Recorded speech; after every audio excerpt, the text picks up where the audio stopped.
Hello and welcome to this short video on how to cope with stress. My name is Hannah and I am one of the assistant psychologists within the IAPT service. Over the next few minutes we're going to explore stress. We're going to look at different stressors that we may be experiencing during the current situation. We're going to look at the different symptoms of stress, so how it affects us both physically and emotionally, and we will also look at some tips and strategies that we can use to be kinder to ourselves and reduce some of our stress levels. Now we're going to look at the physical symptoms and the emotional symptoms of stress. So what happens for us in our bodies and in our minds whenever we're feeling stressed. First of all, we're going to look at the physical symptoms. So whenever we're feeling stressed, our body essentially goes into the fight or flight response. Our body perceives the stressor, so work life or home life or whatever it is, as a danger, and our body wants to protect us from that danger. So lots of things happen physically for us that would make it easy for us to run away from the situation, so that the fight or flight response. So the physical symptoms that happen to keep us safe are things like our heart rate increasing, our breathing rate increasing, our muscles start to feel tense, our immune system starts to decrease, so we might find ourselves feeling like we're getting more colds and flus. So whenever we feel these symptoms, we should start to ask ourselves the question, these are the physical symptoms of stress. Am I feeling stressed at the moment? Along with the physical symptoms comes the emotional symptoms of stress.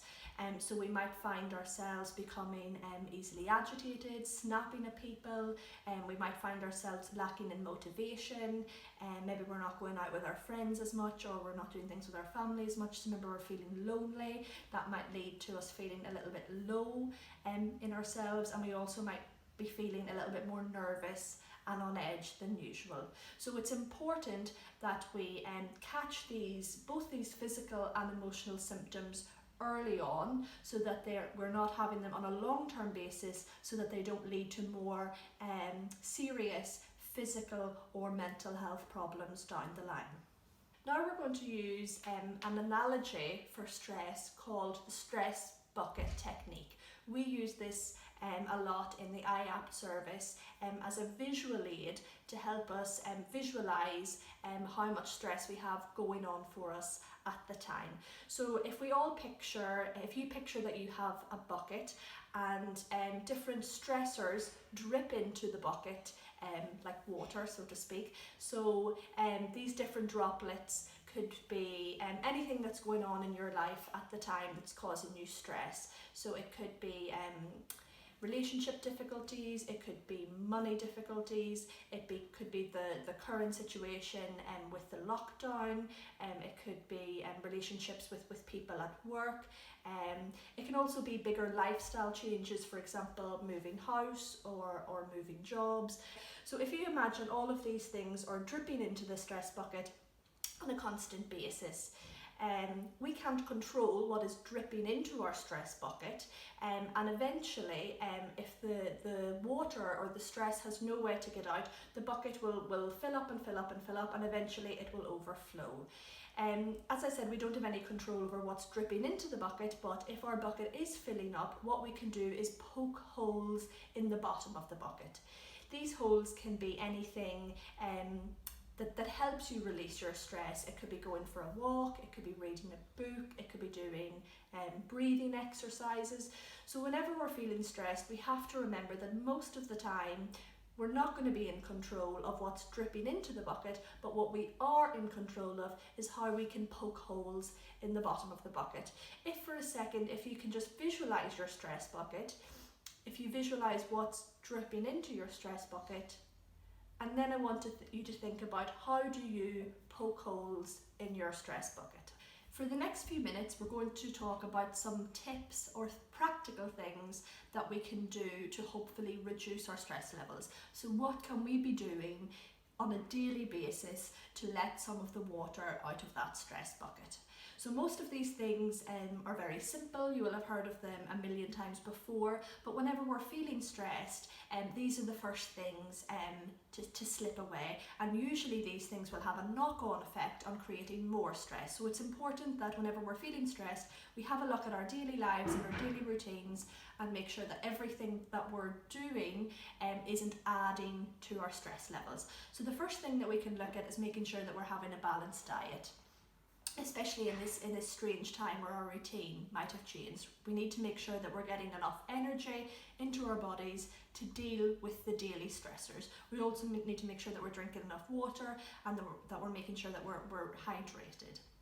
That leads us on to our next thing, which is making sure that we keep an eye on our caffeine intake.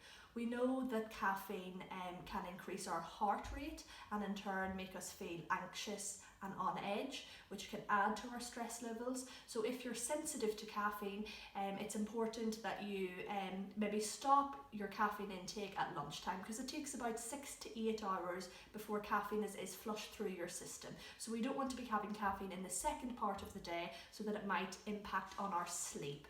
Because then if we're not getting enough sleep, we're going to feel tired the following few days, and that might also have an impact on our stress levels.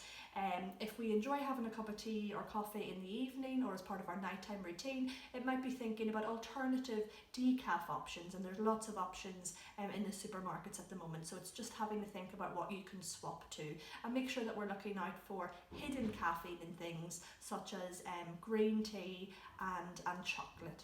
Another thing that we can be doing, especially in the current situation, is making sure that we're staying connected. That might be with family members, with friends, with work colleagues, and we can do this through a variety of mediums. There's lots of online programs such as Skype, Zoom, FaceTime. We could also maybe do some of our hobbies or our daily activities virtually as well. There's lots of online quizzes, online book clubs and online film clubs. So just have a look and make sure that we're spending a little bit of time every single day that connects us with other people. The next thing that we can keep an eye on is our media influence. We know that watching or reading things that might trigger a anxiety response is going to add to our stress levels. So if we are constantly scrolling through the news or constantly turning on the television to watch the news and we feel anxious afterwards, it might be good to limit the amount of media influence that we're having each day. So say to yourself, I'll only watch the 6 o'clock news for half an hour and that'll be my entire media for the day. It's also important to make sure that we're reading things from reputable media sources. So that would be from the news or the World Health Organization, to remember not to believe everything that we're reading from other sources. Another thing that we can do to reduce some of the stress in our everyday life is to make sure that we find time every single day for a pleasurable activity, something that makes us feel good, that we look forward to, that we enjoy. So this could be any number of things. It could be reading your favourite book or watching your favourite television programme. It could be having a relaxing bath, whatever it is that you look forward to each day, and try and build it in at least once every single day so that we have something to look forward to. And that leads us on to another thing that we can be doing in specifically in the current situation, and that's making sure that we have routine and structure within our day. We know that some people are continuing on with work and they're continuing on with their usual routine and structure, but for a lot of us, we're at home and our routine and structure has had quite a few changes. So we can build our day around what time we get up, what time we have our meals, what time we go to bed, and we can schedule in our time to relax, our time to work, our time to stay connected with other people, or exercise. And it might be a good idea to write up a timetable and fill all these things in black and white. And by the time you've filled in all of your meal times, your relaxing time, your exercise time, your day will have filled up. So it's important to try and stick to routine and structure as much as possible. Make sure that we're continuing on with our usual time that we get up in the morning and our usual time that we go to bed in the evening. The last tip that we're going to talk about today that can reduce some of our stress levels is making sure that we do something every single day that gives us a sense of achievement. This could be anything from some housework, some decorating or DIY around the house, maybe a little bit of gardening, a work task. It could be cooking or baking a new recipe, it could be following a new exercise routine, or it could be doing an admin task around the house like paying a bill. Regardless of how small or big it is, make sure that we've done something every day that when we go to bed in the evening, we can ask ourselves, what did I tick off my to-do list today? And that will give us a sense of achievement every single day. So just to summarise, in this quick session we've looked at what is stress and when it occurs, we've looked at the physical and the emotional symptoms of stress, and we've looked at lots of tips that we can be doing to try and reduce some of our stress or reduce some of that water in the stress bucket. A final and important point to make with regards to stress management techniques is to not overwhelm ourselves. So we don't want to, after this video, try and put in all of these tips that I have spoken about today. It might be a good idea to think about one thing that you think will have an impact for you. Thank you for listening to this quick video on stress management techniques.